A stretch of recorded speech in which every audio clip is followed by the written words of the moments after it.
Hoje, a gente vai mergulhar em uma das cenas mais famosas de todos os tempos, mas que talvez a gente não entenda tão bem assim. Vamos desvendar a história por trás do batismo de Jesus. Pois é, vamos direto ao ponto. E se aquela imagem que temos na cabeça, sabe? Aquela cena épica, super serena, e se ela estiver, na verdade, muito, mas muito longe do que realmente aconteceu, tanto historicamente quanto teologicamente? Então, a gente tende a imaginar uma coisa meio cinematográfica, né? Águas cristalinas, profundas, um lugar calmo. Mas a arqueologia nos mostra um cenário bem diferente. A realidade ali no Rio Jordão, perto de Jericó, era um riacho meio lamacento, com uns 10 metros de largura no máximo. E o lugar não tinha nada de pastoral. Era um deserto bem árido, um ponto de travessia estratégico e crucial. E que travessia, hein? Esse lugar era conhecido como uma Estrada dos Reis. Ou seja, não era um local qualquer. Era um ponto nevrálgico, onde o destino de nações inteiras era selado. Um lugar de poder com um peso político e histórico gigantesco. É exatamente nesse cenário carregado de significado que a nossa figura central aparece. E é esse retorno do profeta que vai preparar o palco para tudo que está prestes a acontecer. E que figura! João Batista não era só mais um pregador. Ele se apresentou como o novo Elias. A própria aparência dele já era uma declaração. O manto de pelos de camelo, o cinto de couro, era uma cópia exata do profeta Elias. Um sinal claro para todo mundo de que algo gigantesco estava para acontecer. Mas, olha, essa busca do João por pureza não surgiu do nada. Para a gente entender o quão radical era o que ele estava fazendo, a gente precisa olhar para o contexto maior daquele deserto. Ali pertinho, nas margens do Mar Morto, viviam a comunidade de Qumran, os famosos essênios. Eles também eram obcecados por pureza, tanto que praticavam imersões rituais todo santo dia, as mikvaot. Eles também esperavam o Messias, só que a abordagem deles era de total isolamento, bem diferente do confronto público que o João estava propondo.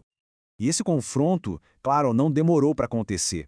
A pregação de João chamou a atenção dos poderosos, das autoridades religiosas da época. E o que rolou em seguida foi um verdadeiro escândalo ali nas margens daquele rio. E quem eram esses poderosos? De um lado, os fariseus, os separados, que eram super focados na lei oral e acreditavam na ressurreição. Do outro lado, os saduceus, a elite rica que controlava o templo e, um detalhe importante, negava a ressurreição. Dois grupos bem diferentes, mas ambos com o pé atrás com o João Batista. E a resposta de João para eles? Nossa, zero diplomacia. Ele foi direto na jugular com um insulto chocante: raça de víboras. Isso não era um debate teológico, era basicamente uma declaração de guerra espiritual. Então, aqui está o pulo do gato. Até aquele momento, o batismo era um rito para estrangeiros que queriam se converter ao judaísmo. O grande escândalo de João foi exigir que os próprios judeus fossem batizados. A mensagem implícita era pesada. Eles precisavam se converter de volta para Deus. Ele pegou um rito privado e transformou num ato público revolucionário. E bem no auge de todo esse movimento, o foco da história muda. O verdadeiro rei chega na cena, e a presença dele cria um paradoxo teológico que a gente discute até hoje. Vamos ver como isso aconteceu. E então, vindo lá de Nazaré, na Galileia, Jesus aparece. Um momento que parece simples, mas que estava prestes a mudar o rumo de tudo. E isso nos leva à pergunta central de toda essa história. A grande questão é, por que uma pessoa sem pecado algum precisaria de um batismo que era para arrependimento? O que é que estava acontecendo ali de verdade?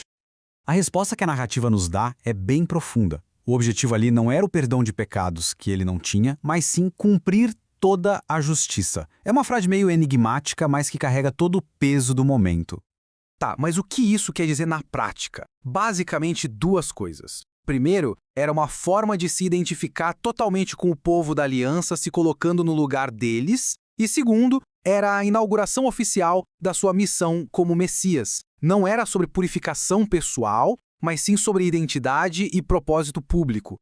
Com esse entendimento, o que acontece em seguida deixa de ser só um ritual. Vira um momento de triunfo cósmico que se desenrola ali, naquelas águas.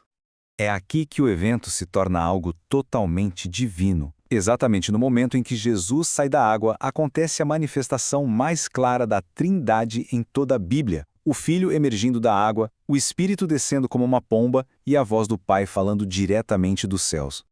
Esse momento foi, em essência, a coroação divina. Foi o selo real sobre Jesus como o mediador da aliança, uma aprovação dos céus para a missão que estava só começando.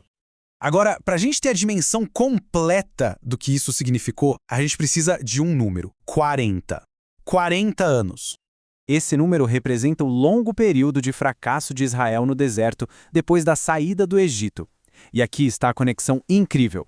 Esse único momento de triunfo de Jesus ali no Jordão foi o ponto de partida para reverter esses 40 anos de falha.